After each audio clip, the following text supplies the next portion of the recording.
दिल्लीमध्ये 19 किलोच्या व्यावसायिक सिलेंडरच्या किमतीत 42 रुपयांची वाढ. नवीन दरांनुसार व्यावसायिक सिलेंडर 3113 रुपये 50 पैशांना मिळणार.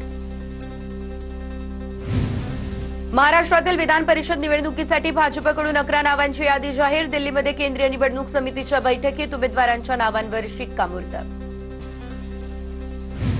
विधान परिषद निवडणुकीसाठी अखेर महायुतीचं अंतिम जागा वाटप निश्चित. अंतिम फॉर्म्युलानुसार भाजप 11, शिवसेना 4 तर राष्ट्रवादी 2 जागांवरती निवडणूक लढवणार. महायुतीकडून रायगडसाठी अनिकेत तटकरेंना उमेदवारी. युती धर्म पाळण्याच्या शिंदेंच्या सूचना. आज अनिकेत तटकरे अर्ज भरणार. सेना आमदार राहणार उपस्थित. शिंदेंनी युती धर्म पाळण्याच्या सूचना दिल्या. त्यानंतरही रायगडच्या जागेसाठी महेंद्र दळवी मात्र आग्रही. राष्ट्रवादीचे प्रदेशाध्यक्ष सुनील तटकरे आणि अनिकेत तटकरेंनी उपमुख्यमंत्री एकनाथ शिंदेंची घेतली भेट. विधान परिषद निवडणुकीच्या पार्श्वभूमीवर या भेटीला विशेष महत्त्व. विकासाच्या ध्येयानं कार्य करण्यासाठी शिंदेंचे मार्गदर्शन प्रेरणादायी. अनिकेत तटकरे यांचं भाष्य.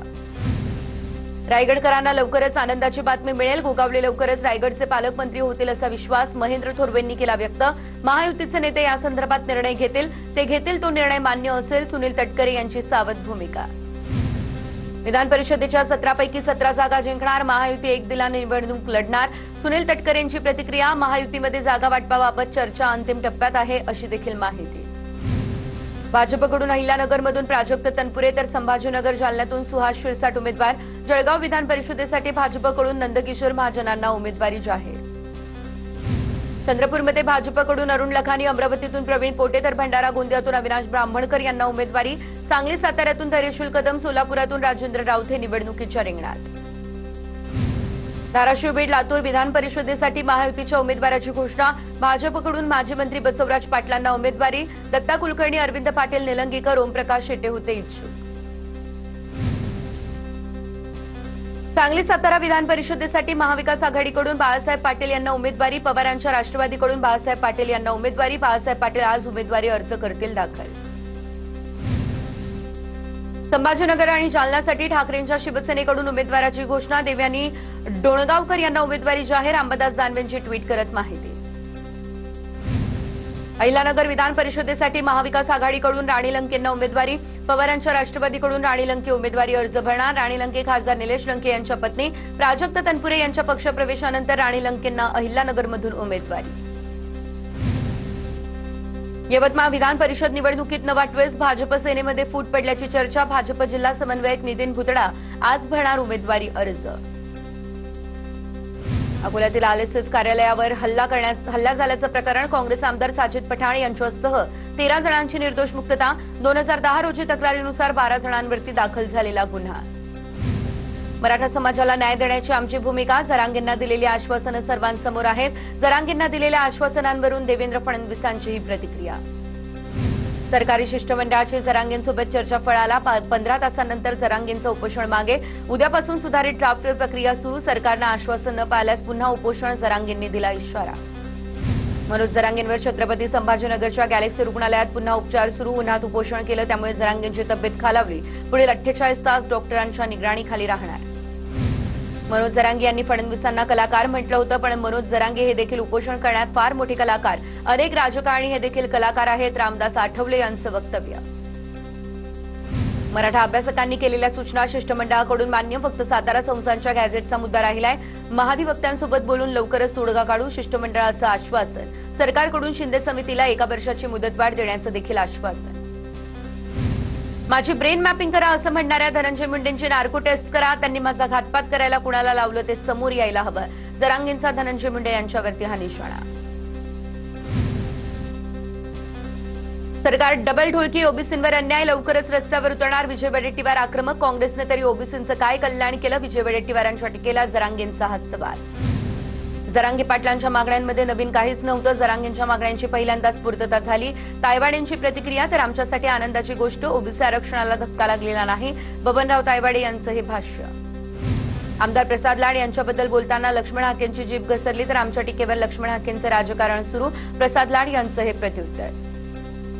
येणाऱ्या 8 ते 10 दिवसांमध्ये शेतकरी कर्जमाफी केली जाणार. कृषी मंत्री दत्ता भरणे यांची चौंडीतील सभेत घोषणा.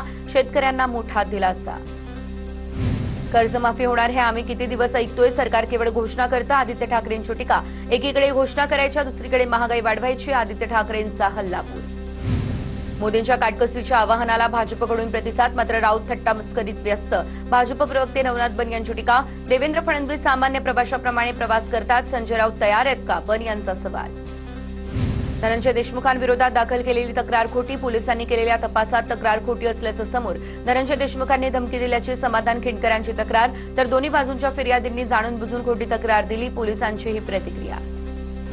कोणत्या पक्षाचं सरकार येतं याची राजकारणातले 90% लोक वाट बघतायत. पक्ष का सोडलं हे नेत्यांनाही कळत नाही. राजकीय नेत्यांच्या पक्षांतरावर नितीन गडकरी यांचं मिश्किल वक्तव्य. विषारी दारूच्या प्रकरणात आतापर्यंत 15 जणांचा झाला मृत्यू. सीआयडीकडून परिपत्रक जारी. पिंपरी चिंचवडच्या दापोडीमध्ये 11, हडपसरमध्ये 4 जणांचा मृत्यू झाला असल्याची देखील माहिती. पिंपरी चिंचवड विषारी दारू प्रकरणी दापोडी पोलीस निरीक्षकांची उचलबांगडी. पोलीस निरीक्षकांची नियंत्रण कक्षात रवानगी. या प्रकरणामध्ये 4 पोलीस कर्मचारी निलंबित. मंत्री गिरीश महाजनांचा दौरा अचानक ठरला. पिंपरी चिंचवड पोलिसांची उडाली तारांब. रस्त्याच्या दुतर्फा लागलेल्या चारचाकींना अक्षरशः धक्का देण्याची पोलिसांवर ओढावली वेळ. टीएमसी खासदार कल्याण बॅनर्जी यांच्यावर हुगळीमध्ये हल्ला. संतप्त आंदोलकांच्या हल्ल्यात कल्याण बॅनर्जींच्या डोक्याला दुखापत. पोलीस ठाण्यामध्ये निवेदन देण्यासाठी जाताना निदर्शकांकडून धक्काबुक्की. खासदार समर्थक आणि निदर्शक आमने-सामने आले, त्यामुळे हुगळीत तणाव. धनंजय देशमुख यांच्या विरोधात दाखल केलेली तक्रार खोटी. पोलिसांनी केलेल्या तपासात तक्रार खोटी असल्याचं समोर. धनंजय देशमुखांनी धमकी दिल्याची समाधान खिंडकर यांची तक्रार. दोन्ही बाजूंच्या फिर्यादींनी जाणून बुजून खोटी तक्रार दिली. पोलिसांची ही प्रतिक्रिया समोर.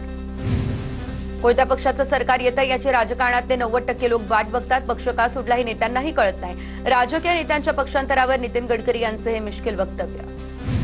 विषारी दारू प्रकरणामध्ये आतापर्यंत 15 जणांचा झाला मृत्यू. तर सीआयडीकडून परिपत्रक जारी. पिंपरी चिंचवडच्या दापोडीमध्ये 11, हडपसरमध्ये 4 जणांचा मृत्यू झाला असल्याची माहिती समोर. पिंपरी चिंचवड विषारी दारू प्रकरणी दापोडी पोलीस निरीक्षकांची उचलबांगडी. पोलीस निरीक्षकांची नियंत्रण कक्षात रवानगी. या प्रकरणात 4 पोलीस कर्मचारी निलंबित. मंत्री गिरीश महाजन यांचा दौरा अचानकपणे ठरला. पिंपरी चिंचवड पोलिसांची तारांब. रस्त्याच्या दुतर्फा लागलेल्या चारचाकींना धक्का देण्याची वेळ. महाराष्ट्र राज्य माध्यमिक आणि उच्च माध्यमिक शिक्षण मंडळातर्फे घेण्यात आलेल्या फेब्रुवारी-मार्च 2026च्या 10वी परीक्षेचं गुणपत्रक आणि प्रमाणपत्रांचं आज विद्यार्थ्यांना वाटप. राज्यभरातील शाळांमध्ये यासाठी तयारी पूर्ण. राज्यातील 757 शाळा बंद करण्याच्या किंवा अनुदानापासून वंचित ठेवण्याच्या शासन निर्णयाला मुंबई उच्च न्यायालयाच्या कोल्हापूर खंडपीठाकडून स्थगिती. शाळांना सुनावणीची संधी न देता कारवाई केल्याबद्दल न्यायालयाकडून शासनाच्या भूमिकेवर तीव्र ताशेर. पुणे आणि मुंबईला जोडणाऱ्या डेक्कन क्वीनचा 98वा वाढदिवस. 1 जून 1930ला डेक्कन क्वीनची सुरुवात झालेली. ढोल ताशाच्या गजरात पुणे रेल्वे स्टेशनवर डेक्कन क्वीन रेल्वेचा वाढदिवस करण्यात आला साजरा. धाराशिव या ठिकाणच्या वाशी तालुक्यात वादळी वाऱ्यासह पावसाची हजेरी. वादळी वाऱ्यामुळे जिल्हा परिषदेच्या शाळेवरील पत्रा उडून गेला. वादळी वाऱ्यामुळे धाराशिवच्या अनेक गावांमध्ये घरांवरील पत्रेही उडाले. छत्रपती संभाजीनगर जिल्ह्यात वादळी वाऱ्यासह झालेल्या पावसानं हाहाकार. बेडकेमध्ये घरावरून गेलेल्या विजेच्या तारेवर मोठं झाड कोसळलं, त्यामुळे जोरदार ठिणग्या. परिसरात भीतीचं वातावरण. सुदैवानं कोणतीही जीवितहानी झालेली नाही. जळगाव जिल्ह्यातल्या चाळीसगाव आणि भडगाव तालुक्यामध्ये अचानकपणे वातावरणामध्ये बदल होऊन वादळी वाऱ्यासह जोरदार पाऊस. तालुक्यातील गुढे, जुवाडी आणि आडसळे या परिसरामध्ये गारपीट. पिकांच्या नुकसानीची देखील शक्यता. परभणी शहरासह जिल्ह्यातील अनेक भागात पावसाच्या हलक्या सरी. अचानक आलेल्या रिमझिम पावसामुळे नागरिकांची धावपळ. मात्र या पावसामुळे उकाड्यानं हैराण झालेल्या नागरिकांना काहीसा दिलासा.